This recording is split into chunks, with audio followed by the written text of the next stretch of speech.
Hey there, Doug Deck with Asia Deck and Associates, brokered by Tierra Antigua Realty here in beautiful southern Arizona. And now we're going to talk about what happens now that we are under contract. We negotiated an offer, we got everybody to sign. It's now officially a contract. You and the seller are in agreement that you're going to buy this house. Here's what happens, and here's what your rights are. First of all, remember, we've got a buyer broker agreement in place. I am on your side, so any questions you have, I'm here for you. Day one. So if we signed a contract tonight, everybody signed off on it.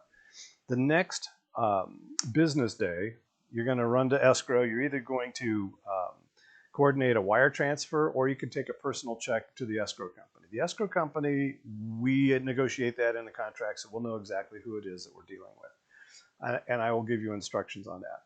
If we close the deal on a Friday night, the next business day is Monday. Unless Monday's a holiday, the next business day is Tuesday. That's when you have to get that check down there or a wire transfer. Title company will reach out to you and give you information right away. I take care of making sure everybody has all the right info. So your earnest money deposit is something that we negotiated into the contract. Typically, it's about 1% of the deal. So it's a $300,000 house. It's usually going to be a $3,000 earnest money deposit. We put that in the contract, how much we want to give them as an earnest money deposit, and they have to accept that. They don't have to accept it, but ultimately it gets accepted into the offer. You do get that money back. It's an earnest deposit. It goes into escrow, which is an independent third party. They take care of making sure all the money goes in and out of this transaction properly into the right places at the right time. So your earnest money deposit is there so that the seller can now take this property off the market. We're now going to go into an inspection phase and do due diligence. And that inspection phase is the first 10 calendar days after we sign. If we sign tonight, tomorrow is day one. It doesn't matter if it's a holiday, a weekend, or whatever, it's day one, and you get 10 days, unless we negotiate differently. But typically it's going to be 10 days. During that 10 days, we're going to have home inspections. We'll have a roof inspector, an HVAC inspector, sewer inspector, home inspector, anything we want. Plus, you can go talk to the neighbors. You can swing by the house in the night and check out the neighborhood and see what you think. You can go through public databases looking for crime information. Anything you think you need to do, and anything I can think of doing for you, we're going to do during that 10 days to help you go, yep, I really want this place still, or maybe you don't. Maybe we find something out during inspections, like there's critical issues with the house. If for some reason you decide not to move forward during that inspection period, then you can have a way of getting out of this contract and getting that earnest money deposit back. Money you won't get back would be inspections, because you're hiring inspectors to come out and give you an evaluation on parts of the house, and you're paying them for their time, and they're independent third parties. Usually that's going to cost you between $500 and $700. Depends on the size of the house and the type of inspections we need to do. During the inspection period, if we find things that are of material interest that we didn't know before, like maybe safety issues, or maybe the inspector says, hey, the water heater is nice, but it doesn't heat water. All right, that might be a problem. Maybe we can't move into this house, and we're not interested in buying this house if it has these issues. We can then ask during that 10 days, the seller, we can give them a list of things that we disapprove of. We do that on something we call the BINSR. It's the buyer inspection notice and seller response. The BINSR is the document that tracks the things that we ask for and their response to that. Now, they can come back and say, yeah, we're not fixing any of those things, sorry. Or we're going to fix all those things before we close escrow.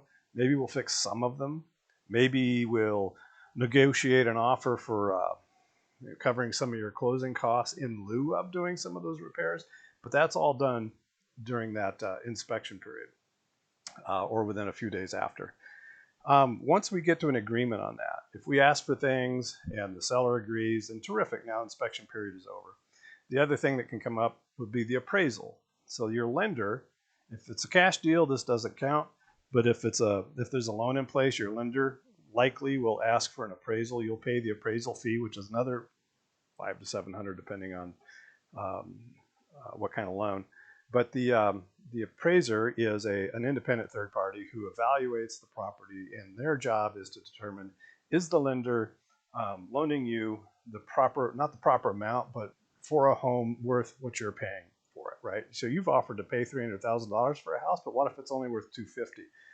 The lender doesn't want to loan you $300,000 for a house that's only $250,000. Plus, you probably don't want to buy it anyway. If the appraisal can come back one of three ways. It usually comes back at value, meaning it's a safe bet. The property is worth approximately what you're paying for it. So you've got an offer for $300,000, and the appraisal comes back at value. It means, yep, it's worth $300,000. Now it might be worth less, like I said before. What if it's $250,000? Now there's a couple of options. We can ask the seller to lower the price so that you're buying the house for the appraised value. Some sellers will, they might not. You could, in theory, come up with extra money to cover that difference. In most cases, I don't recommend doing that, because you are, in fact, going upside down on this house. You'll end up paying more than it's worth. But that choice is yours. Sometimes we can't get past the appraisal. We can't get through that, in which case the contract can be canceled, and again, you can get your earnest money back. Outside of those two times, during inspections and appraisal, there's only a few situations where you can get your earnest money back if you cancel the contract. If you cancel for no particular reason, or any reason outside of those two time frames, you may lose your earnest money. The seller would keep it. I try to do everything I can to make sure that never happens to you. One thing that's super important here through this whole process is make sure that when title and escrow send you requests for information, and they will, make sure you respond to those as quickly as possible. Time is always of the essence. That's your obligation. My obligation is to make sure you're getting the right house for the right price. And in our next video, we'll cover the last bits and pieces of this process once we get past all the inspections. Thanks.